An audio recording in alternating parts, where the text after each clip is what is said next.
This is a Willets Point Shea Stadium bound 7 express train. The next and last stop is Willets Point, Shea Stadium. I'm going to bring up the screen here with Adam Ottavino's stats over the last 2 years here. And 2022, 65 innings, 65 and 2/3 innings pitched. He was 6-3 with a 2.06 ERA, 79 strikeouts. He gave up 48 hits, 15 earned runs, 6 home runs, and 16 walks. You compare that to 2023.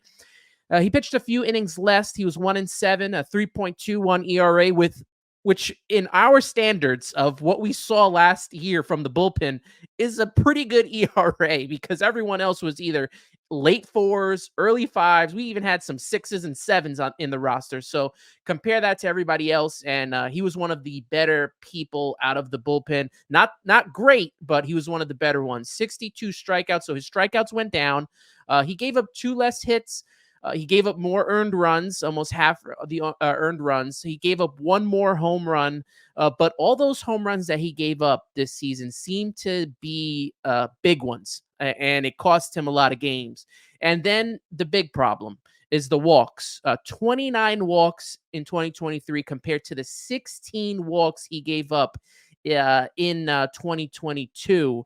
And, where he struggled and how he can improve. We struggled, you mentioned it, with the base runners, right? Why did he struggle so much with base runners? And it's not just, these guys getting hits, but like we said, the walks are important because those walks with Adam Ottavino felt like he gave up doubles. And, it sucked to see him struggle through that. And, initially I thought it was the new rules, but according to Baseball Savant, Otto had 3 violations all season long, and it said that 2 of them were from the pitch timer. So that wasn't the big issue. His issue is his windup and his stretch. That's the problem for him. And I think it would be best for him this season for sure if he limits the walks, and if he does walk batters, try not to throw to first base, because once you throw over twice, they already get that automatic, start off. So maybe not go so much to trying to hold the runner on, and do more of, just working on your pitch, trying to throw it down.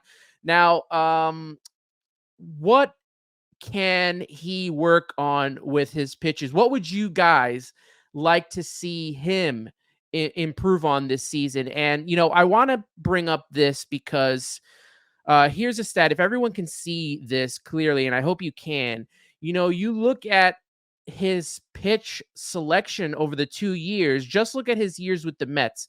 In 2022, he used his sweeper 452 times, held batters to a 165 batting average. You go to 2023, and he used his sweeper almost half the time less, and the batting average was 212. Now, I don't know what other pitches, like his sinker, which was his second pitch, then he now used a little bit more. And everything went up in batting average for him. His 4-seam fastball, which he only used 57 times, he probably should have used more. He held batters to 71 batting average, way under the Mendoza line. So what do you guys think, looking at the stats here? What can Adam Ottavino improve on as we head into the 2024 season?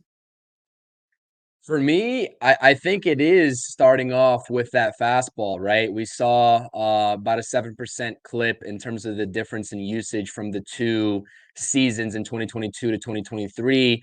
I think an underrated aspect of Adam Ottavino in 2022 when you saw him, and he even did this a little bit in 2023, but getting ahead of batters, and when he's ahead, a lot of people are expecting that big breaking sweeper. And there were a handful of times, in terms of what I can remember right now, that he just blew the fastball right by him, because those hitters are so dead set on seeing that movement that 95 right down the plate is going to just blow right by them. So I think that you're right. The awareness of each pitch in terms of the actual count to throw it in is something that he could definitely improve on. And his just overall command. I dropped a video on my channel today talking about Adam Ottavino and some of the nitty-gritty numbers. The walks per 9, it took a huge leap from 2022 to 2023. And if you look at the way he holds runners on, it's not pretty. It is not pretty. He was The second worst overall pitcher in terms of net bases prevented, only ahead of Noah Syndergaard. And the leads that these base runners are getting on Adam Ottavino,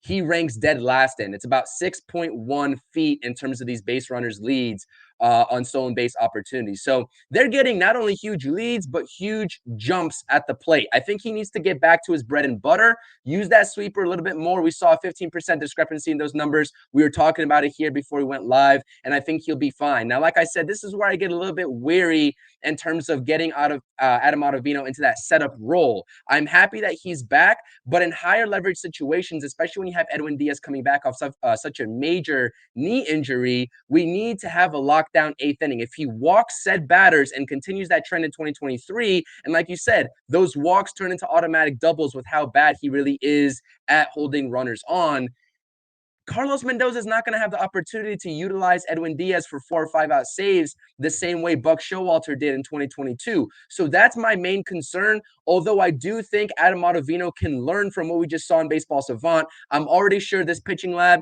and all the coaches, Jeremy Hefner, are getting on him about the difference in pitch usages, which was the sweeper and the four-seam fastball predominantly between 22 and 2023. That's what Adam Ottavino can improve on. And I'm not really sure at this point in his career, being 38 years old already, we're going to see a major difference in that time from the mound to the plate in terms of how big of a leg kick he really takes and his ability to hold runners on. I think that part of the game is going to remain consistent. At this point in his career, it's like teaching an old dog new tricks. I'm not really sure that's going to really resonate with him, but we just have to work with what we have. And Nelson said at the top of the stream here, getting him back on a $4.5 million deal is pretty huge for the Mets. That shows what their budgetary sort of confinement is in the reliever market and what they like.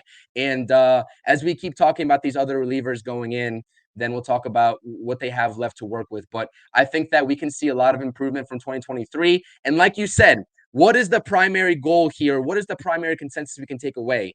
Walks didn't necessarily hurt him that bad in 2023 as we all imagined with that 3.21 ERA. It has a little bit of correlation, those two metrics, but it wasn't the end-all be-all. It shows that he can pitch with runners in scoring position effectively and get himself out of jams, which is something that I really hope can continue as well in 2024. We'll see with Adam Ottavino.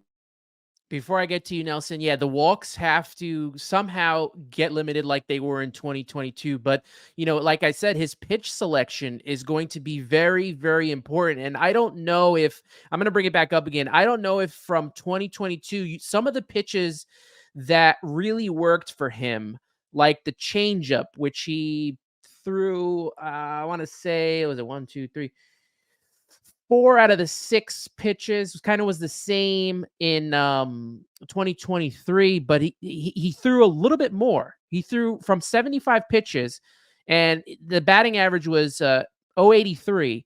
He then upped that to 142, and he had about a 122 batting average against. Still successful.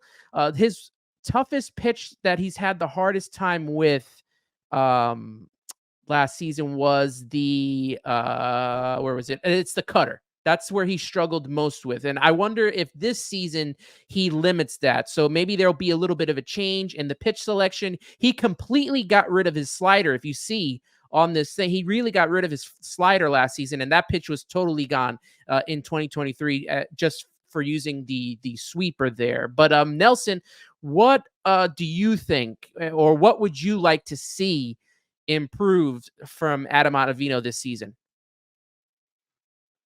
Well, I mean, he's not ever going to be quick to the plate, right? So yeah. If guys get on base, more than likely they're going to get on second. With the new rules and the fact that he can only throw over a couple times, it's not the clock that's hindering him. It's just the fact that he can't do the normal, I'm going to throw to first base 5 billion times like he could in the past. So he's got to, like you guys said, lower that walk rate. I'm looking at his cutter numbers. Man, that was by far his worst pitch last year. Batting average at 318 against, 727 slugging. I mean, he only used it 15% of the time, but I don't want to see him use it at all if that's the kind of numbers. And 2022, that was his best pitch. Even though it was limited, it was his best pitch. So I wonder if when they went over last offseason, if they discussed, you know what, let's see a little more of your cutter. They had a hard time with it. Let's see a little bit more of it. But it like you said, it just didn't work. Yeah, no, it didn't. I mean, he jumped from 5% usage to 15%, and it just didn't work last year for him at all. That was by far his worst pitch. His next worst pitch was a sinker. He threw that at a 37% clip, which was also higher than the year prior. So it's interesting because there was a lot. He did change his pitch selection a lot from year to year. You wouldn't think he would, given the fact that he did have a lot of success in 2022. So you would think he would have just tried to stick with what got you there and stick with what works. But Yeah. maybe because of the rules, he felt the need to change things up a little bit, or just getting himself in certain situations. He ended up having to use pitches that he wouldn't have used the year prior. I don't know. Again, the fact that he was pitching in higher leverage situations, maybe that changed things, him having to close. But yeah, I'd like to see him use that fastball a little more. It dropped down to 5% usage last year, which is interesting because, again, if kind of like going back to the cutter that he didn't use that much in 22, but he was successful with. He was very successful with the fastball last year, but he barely threw it. So I'd like to see some adjustments. I'd like to see him and Hefner get together and really figure out what the issue was. But again, it's not like I don't know. I just think people just get skewed by the way the season went and everything, because it's not like he was our worst bullpen arm by far. Like you said earlier, we had guys pitching to 4, 5, and 5 ERAs.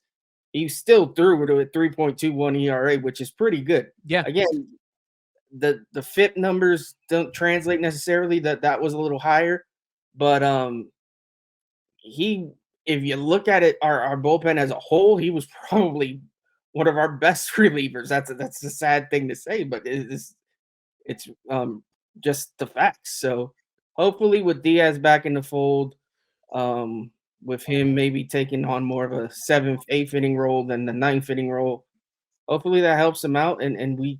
I really think our bullpen is better than people are giving it credit for. I don't think it's great, but I think it's not nearly as bad as some people are making it out to be.